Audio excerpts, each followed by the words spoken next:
আমার বাড়িতে আরো দুজন সদস্য আছে, তারা সাথে থাকে। চলো তাদেরকে গিয়ে দেখাই, তাদের সাথে আলাপ করিয়ে দিই। তাদের একজনের নাম টুকু, একজনের নাম পুকু। চলো ওদেরকে দেখাই গিয়ে।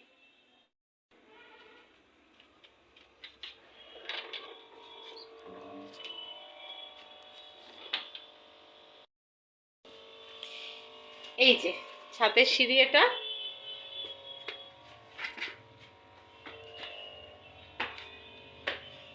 কি গো, টুকু বাবা কই?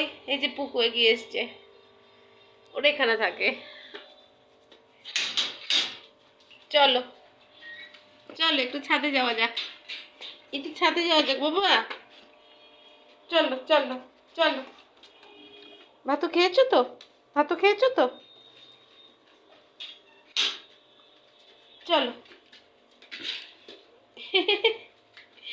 সোনা আমার, চলো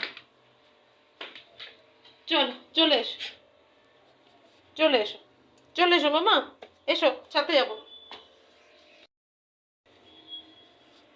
এই যে একজন গ্র্যান্ড ওয়েলকাম জানাচ্ছে ছাদে যাওয়ার জন্য।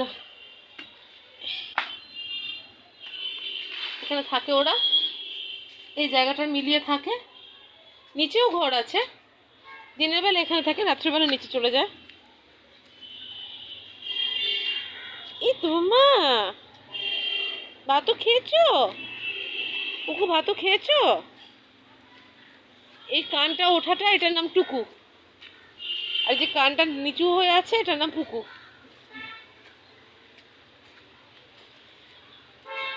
আমার টোটাল 5টা, এরা আমার ছেলে মেয়ে। আমার টোটাল 5টা পোষ্য আছে, এরা সব আমার ছেলে মেয়ে। এদেরকে নিয়ে থাকতে কি যে ভালো লাগে না, কি বলবো আর। আর আমার তো পুরো দিন নিজস্ব কাজ তো থাকেই, তার সাথে এদের কাজ প্রচুর থাকে। কখনো জ্যাস, কখনো মিঠি, কখনো কুট্টু, এই টুকু পুকু, এই নিয়েই চলে যায় আমার। আর এদেরকে তো নিঃস্বার্থভাবে ভালোবাসা যায়, মানে খাবার তো দেওয়ার তো বাদই দাও, ওরা ওগুলো তো আছেই। এছাড়া তুমি শুধু একটু মাথায় হাত বোলাও, সেই লেজ নেড়ে লাফিয়ে চলে আসবে একটু আদর খাবার জন্য।